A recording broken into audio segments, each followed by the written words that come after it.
मखाना बेच रहे हो क्या? हमारे ज़माने में तो इतने रुपये में 2 महीने का राशन आ जाता था। आजकल तो दूध के भाव ऐसे बढ़ रहे हैं जैसे इंसान के सर के बाल। अरे विदेश में काहे भी 4 रुपये गुस्सा कर रहे हो? आम के दाम बढ़ गए हैं, इस पर इसका क्या कसूर है? महंगाई इसके लिए भी तो है, लेना है तो लो। नहीं, गुस्सा क्यों कर रहे हो? चलो अपने गुस्सा पर काबू रखो। चलो, अच्छा आए हैं तो आधा किलो दे ही दो। जी पंडित। और देखो, चुन चुन के देना, बेफिक्र रहिए पंडित जी, गले सड़े मत डालना उसमें। बेफिक्र रहिए। अरे पंडित जी, इतनी दौलत क्या छाती पर रख के ले जाओगे? कुछ खर्च करो, जीवन का आनंद लो, धन को खर्च करो। अरे भाई, आप तो बिल्कुल अकेले हो और मुझे तो अपने परिवार का पूरा भार संभालना होता है। मैंने तो पैसा जोड़कर अपने परिवार को संभाला है और उनको पाला है। आपसे कौन जी सकता है? चलो पंडित जी, चलो, मैंने कब रोका? जी, और कुछ सोचा रिटायरमेंट के बाद?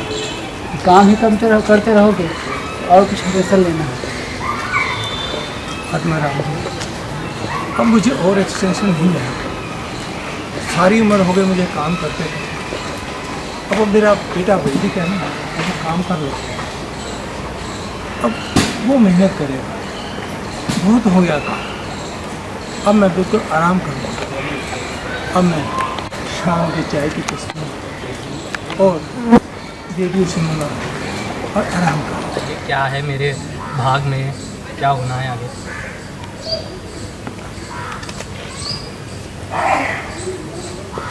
क्या हो गया पंडित जी, किस सोच में पड़ गया?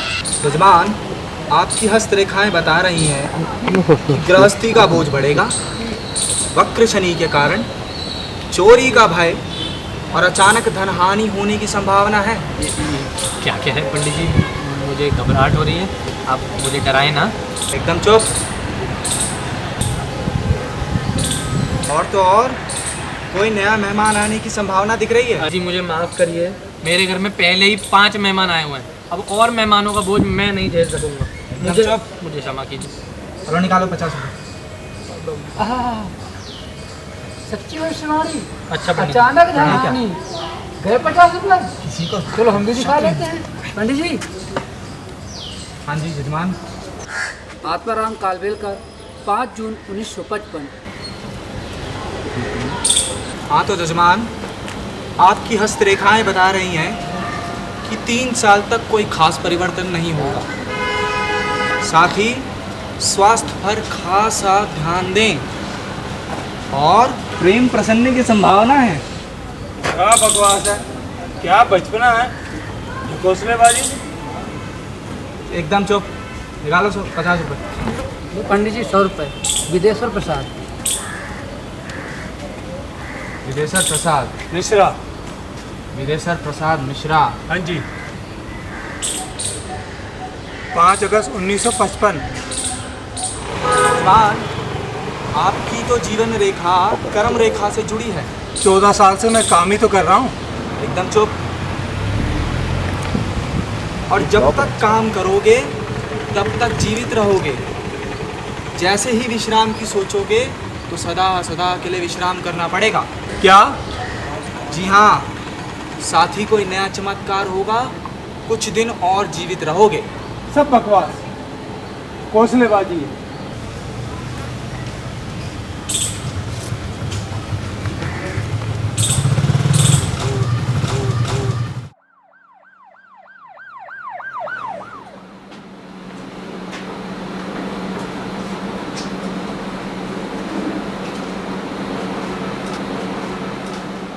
तब काम करोगे तब तक जिंदा रहोगे। सठिया गया आत्माराम, वो सठिया गया है। मैं उसके साथ बाजार नहीं जाऊंगा। 50वीं बार कह चुके हो, कल फिर उसके साथ जाओगे? ठीक है, ठीक है, मैं कल ही वकील बुला के वसीयतनामा लिखवा देता हूँ। वसीयत? पर क्यों? अरे भाई, हुआ ये कि मैं अच्छा खासा बाजार से फ्रूट लेकर आ रहा था। वो अपना आत्माराम है ना, उसने मुझे एक सड़क साहब जोशी से भिड़वा दिया। बताओ उसे क्या कहा? उसने कहा जब तक तुम काम करोगे तब तक जिंदा रहोगे। अब थोड़े दिन में मैं रिटायर होने वाला हूं, मेरी तो हो गई ना छुट्टी। अरे तुम क्यों घबरा रही हो वैदिक की माँ? इन सड़क छाप जोशियों की अगर बात सच होने लगी तो हो गया कल्याण। अब तुम जाओ, खाना परोसो और मैं हाथ मुंह धो के आता हूं।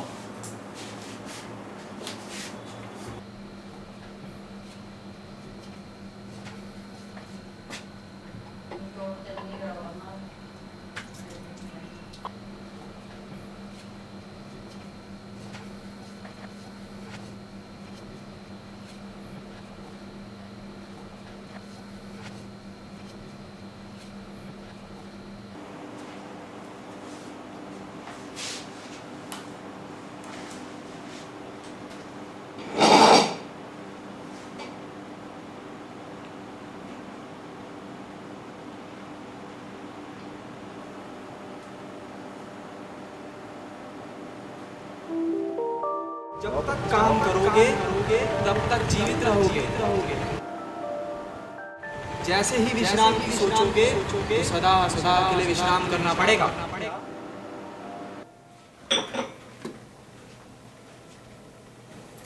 अरे भाई दीपक, वो कोटेशन हुई या नहीं? वही तो कर रहा हूँ पंडित जी, इतनी जल्दी कैसे हो सकता है? अरे मिनटों का काम करने के लिए आप लोग घंटे लगाते हो, यही तो कमी है आजकल के लोगों में। काम में मन ही नहीं लगता आप लोगों का। और कैसे मन लगाऊं?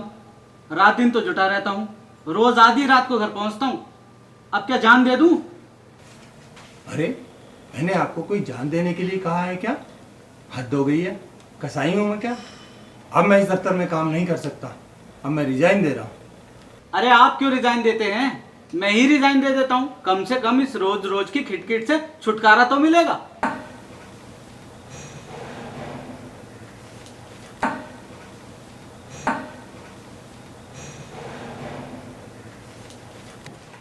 लाओ, मैं ही कर देता हूँ, लाओ। अरे आप रहने ही दीजिए पंडित जी, मैं ही निपटा दूंगा। मिश्रा जी, आपको बड़े साहब बुला रहे हैं।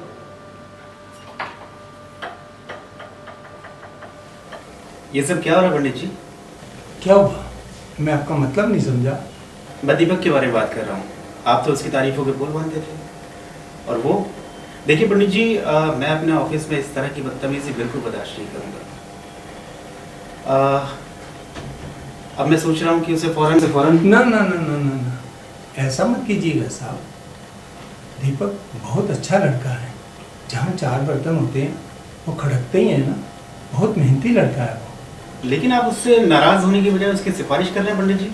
आप बिल्कुल निश्चिंत रहिए, इस बारे में बिल्कुल चिंता मत कीजिए, वो बिल्कुल सही लड़का है। बाकी पंडित जी, कभी कभी मैं ये सोचता हूँ कि अगर आप इस ऑफिस से चले गए तो इस ऑफिस का क्या होगा?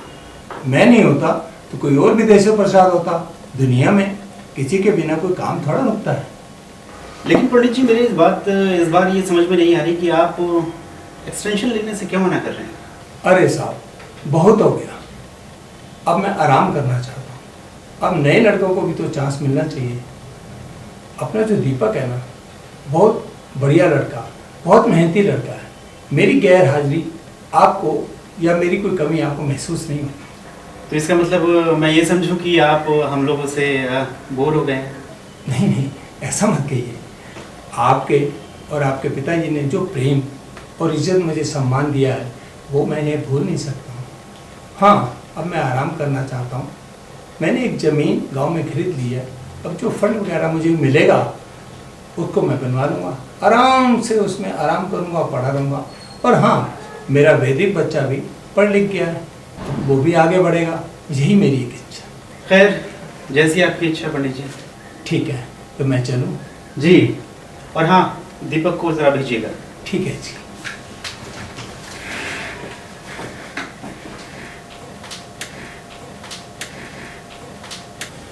Excuse me sir. ये मैं क्या सुन रहा हूँ दीपक? जी मैं सर मैं बहुत शर्मिंदा हूँ। मैं गुस्से में आकर और आक्रोश में आकर मैं ये नहीं बोला।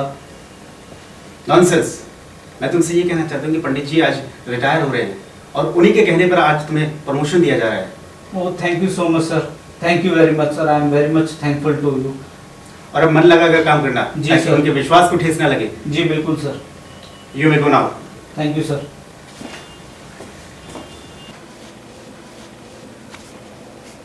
पंडित जी। हाँ बोलो। आज आप रिटायर हो रहे हो और आपने बताया भी नहीं। तुम तो बड़े खुश हो रहे होगे ना, बला टली, जान छूटी बुड्ढे से। और शर्मिंदा मत करिए पंडित जी, मैं आपके दिल को समझ ना सका। आपकी इसी डांट फटकार की बदौलत मेरे को प्रमोशन मिल रहा है। ये एहसान मैं आपका ज़िंदगी भर नहीं भूलूंगा पंडित जी। अरे भाई इसमें मैंने क्या किया, ये आपकी खुद की अपनी मेहनत है, उसी की वजह से ऐसा हुआ।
कौन है भाई, कौन हो?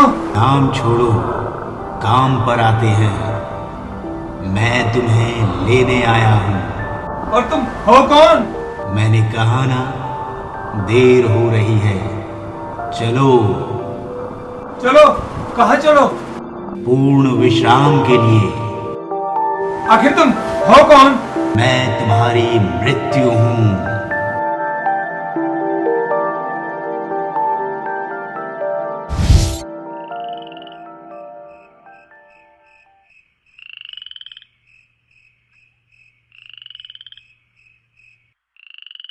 जब तक काम करोगे तब तक जीवित रहोगे। जैसे ही विश्राम की सोचोगे तो सदा सदा के लिए विश्राम करना पड़ेगा।